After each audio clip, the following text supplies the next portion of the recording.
பிரவீன்குமார். இன்னைக்கு என்னோட கிச்சன்ல நம்ம என்ன ரெசிபி பார்க்க போறோம்னா வெஜிடபிள் பிரியாணி. புரட்டாசி வந்தனால நான்வெஜ் செய்ய முடியாது, அதனால நான்வெஜ் ஸ்டைலே வெஜிடபிள் பிரியாணி எப்படி பண்றதுன்னு பார்க்கலாம் வாங்க. இதுக்கு மெஷரிங் கப்பில் 1 கப்பு நான் பாஸ்மதி அரிசி எடுத்திருக்கேன். இது 2 பேத்துக்கு சரியாக இருக்கும்.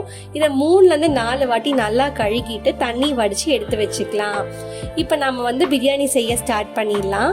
ஒரு ப்ரெஷர் குக்கரில் எண்ணெய் ஆட் பண்ணிக்கலாம். நீங்கள் பாஸ்மதி அரிசி இல்லைன்னா நார்மல் அரிசியில் கூட இது செய்யலாம், டேஸ்ட் நல்லாயிருக்கும். எண்ணெய் காஞ்சதுக்கு அப்புறமா 2 ஏலக்காய், 2 சின்ன துண்டு பட்டை, 3 கிராம்பு, 1 பிரியாணி இலை, 1 அன்னாசி பூ, 2 மராட்டி மொக்கு, 1 டீஸ்பூன் அளவுக்கு சோம்பு. இதெல்லாம் கரியாம இருக்கிறதுக்காக நம்ம லோ ஃப்ளேம்ல மாத்திக்கலாம். 1/2 டீஸ்பூன் அளவுக்கு சீரகம்.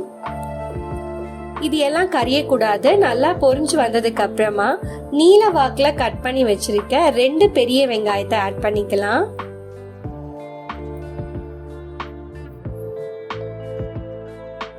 வெங்காயத்தை நல்லா வதக்கிக்கலாம். வெங்காயம் எந்த அளவுக்கு நல்லா வதங்குதோ அந்த அளவுக்கு பிரியாணி டேஸ்ட் நல்லா இருக்கும்.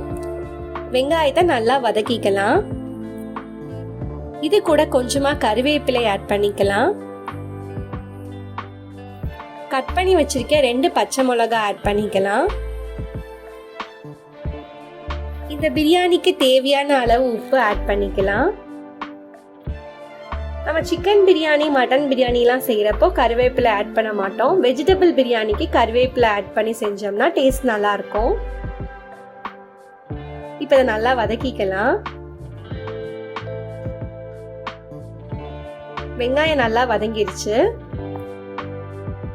2 டேபிள் ஸ்பூன் அளவுக்கு இஞ்சி பூண்டு விழுது சேர்த்திக்கலாம். நல்லா கலந்து விட்டுக்கலாம்.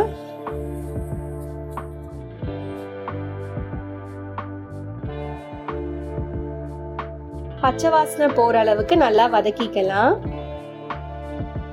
நல்லா வதங்கிடுச்சு. இப்ப 2 தக்காளியை நீல வாக்குல கட் பண்ணி வச்சிருக்கேன், அதையும் சேர்த்திட்டு நல்லா மிக்ஸ் பண்ணிக்கலாம்.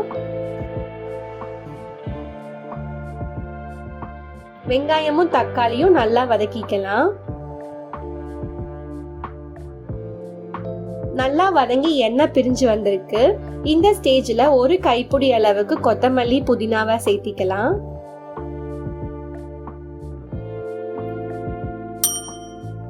ரெண்டு டேபிள் ஸ்பூன் அளவுக்கு தயிர் சேர்த்திக்கலாம். இது எல்லாத்தையும் நல்லா மிக்ஸ் பண்ணிக்கலாம்.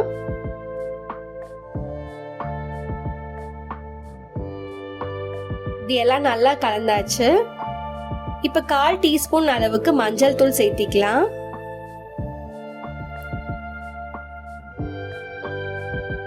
ஒரு டீஸ்பூன் அளவுக்கு மிளகாய் தூள் சேர்த்திக்கலாம். நம்ம ஆல்ரெடி பச்சை மிளகாய் சேர்த்திருக்கோம், அதனால காரத்துக்கு ஏத்த மாதிரி மிளகாய் தூள் கூட்டி குறைச்சு ஆட் பண்ணிக்கோங்க.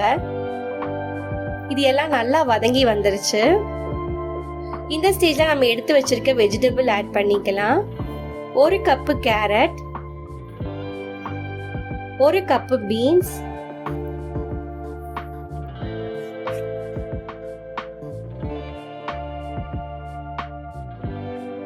1 கப்பு உருளைக்கிழங்கு தோல் சீவிட்டு சின்னதா கட் பண்ணி வச்சிருக்கேன். பச்சை பட்டாணி ஊற வச்சது 1 கப் எடுத்திருக்கேன். நீங்க ஃப்ரெஷ் பட்டாணி கூட சேர்த்திக்கலாம். உங்களுக்கு விருப்பமான காய்கறி நீங்க எல்லாம் ஆட் பண்ணிக்கலாம். இந்த காய்கறி எல்லாம் ஆட் பண்ணதுக்கு அப்புறமா நல்லா கலந்து விட்டுக்கலாம். இப்ப நல்லா கலந்து விட்டாச்சு. இப்ப நான் மெஷரிங் கப்ல 1 கப் அரிசிக்கு 1.5 கப் தண்ணி ஆட் பண்றேன்.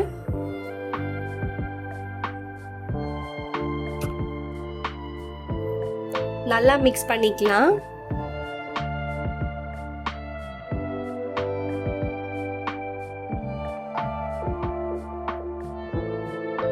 தண்ணி நல்லா கொதிக்கட்டும்.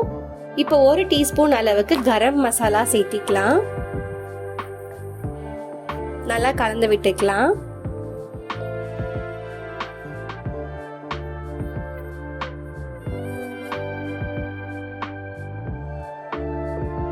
நல்லா மிக்ஸ் பண்ணியாச்சு.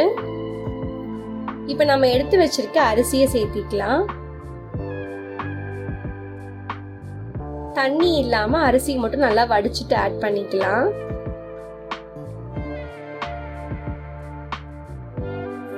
அரிசியை சேர்த்ததுக்கு அப்புறமா நல்லா அழுத்தி நம்ம கலர்னோம்னா அரிசி உடைஞ்சு போயிடும்.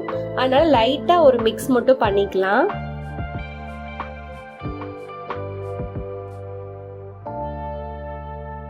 நல்லா மிக்ஸ் பண்ணியாச்சு. சாதம் உதிரி உதிரியா ஒட்டாம வரதுக்கு 1 டீஸ்பூன் அளவுக்கு நெய் ஆட் பண்ணிக்கலாம். லைட்டா மிக்ஸ் பண்ணிக்கலாம். எல்லாம் நல்லா மிக்ஸ் ஆயிடுச்சு. இப்போ உப்பு செக் பண்ணிக்கலாம். உப்பு செக் பண்ணதுக்கு அப்புறமா க்ளோஸ் பண்ணிட்டு ஸ்டீம் வர வரைக்கும் வெயிட் பண்ணலாம். நல்லா ஹை ஃப்ளேம்ல வச்சு ஸ்டீம் வந்ததுக்கு அப்புறமா விசில் போட்டுக்கலாம். விசில் போட்டதுக்கு அப்புறமா லோ ஃப்ளேமுக்கு மாத்திட்டு ஒரே ஒரு விசில் வந்ததும் ஸ்டவ் ஆஃப் பண்ணிடலாம். ஸ்டீம் தானா ரிலீஸ் ஆகிற வரைக்கும் வெயிட் பண்ணலாம்.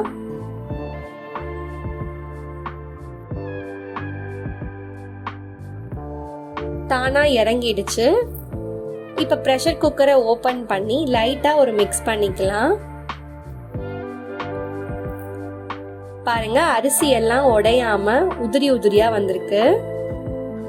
வெஜிடபிள் பிரியாணி தயாராயிடுச்சு. இத தயிர் ரைத்தா கூட வச்சு சர்வ் பண்ணுங்க. எல்லாரும் விரும்பி சாப்பிடுவாங்க. இந்த மாதிரி சிம்பிளான குயிக்கான ரெசிபிஸ் உங்களுக்கு பார்க்கணும்னா என்னோட சௌமியா இந்த கிச்சன் சேனலை சப்ஸ்கிரைப் பண்ணுங்க. தேங்க்யூ ஃபார் வாட்சிங் மை வீடியோ.